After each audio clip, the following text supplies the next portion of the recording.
Welcome to Anime First Impressions, where we take a look at the first episode of a new series and see if there's any meat on its bones. Now, oddly enough with these, I usually end up watching slice of life and comedy anime, which are very outside of my usual realm, as I tend to use anime as my outlet for more dark and complex stories. However, my random dip into new releases led me to another slice of life, mostly because I can't speak Japanese, but hey, it got us here. So, what's the premise of our focus for today? My roommate is a cat? Well, it's a man whose roommate is a cat. It's in the title, come on. But all joking aside, there's obviously more to it than that.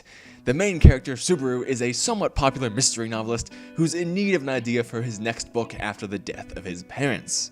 We learn of his Bruce Wayne-esque scenario in the first minute, and that's almost all that really goes into it. No flashbacks, no quotes from mom or dad, and honestly, that's a very good sign. It simply establishes the situation and then mostly goes away. Will it come back up as a larger point later? More than likely, but you're safe for one episode at least. So he's a mystery author looking for an idea, which he finds in a chance encounter with a cat. It jumps at him while he's visiting his parents' graves, making him think for a moment it leapt at him from those very graves. This sparks the idea of a mystery book featuring a killer cat, and so he takes it home with him for further inspiration. He has some meetings with the new editor, we learn he's a difficult client, and he has misunderstandings with his new feline friend. Most of this is some very tell rather than show stuff. Here's the catch though.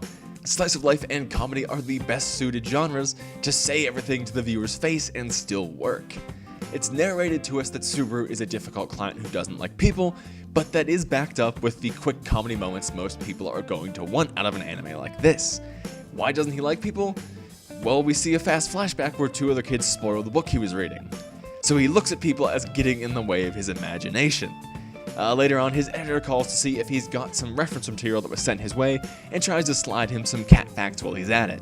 And Subaru interrupts him and remarks, "I don't need any useless information. I hate when people cut my imagination short like that." And then after hanging up, he continues to himself with, "I just can't get a break from him. This is why I hate people." The man's an asshole, but about the right things to be funny. It's comical that someone would form a lifelong grudge against humanity from spoilers, or be so rude to someone helpful.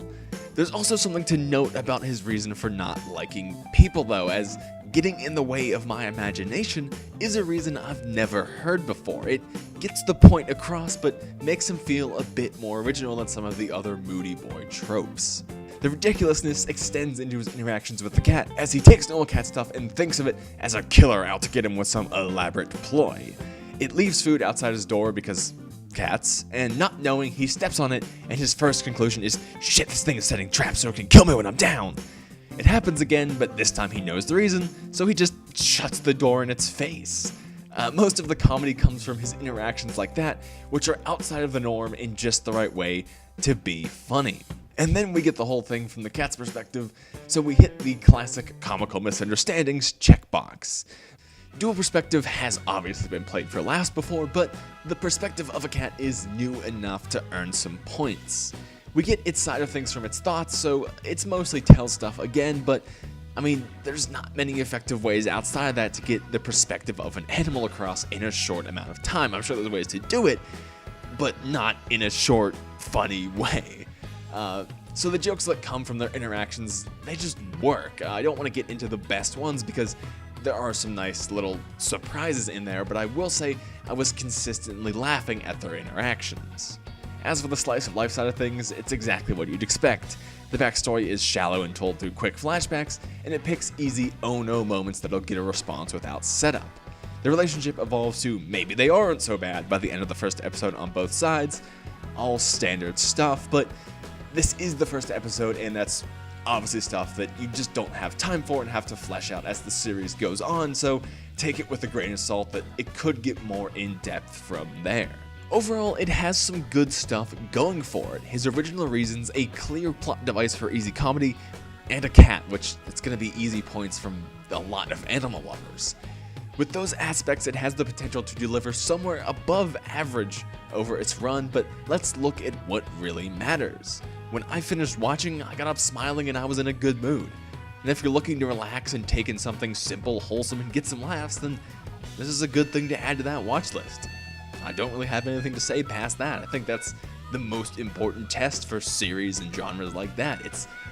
I don't want to say an escape, but just something to sit down and watch and relax with, and it fit that perfectly.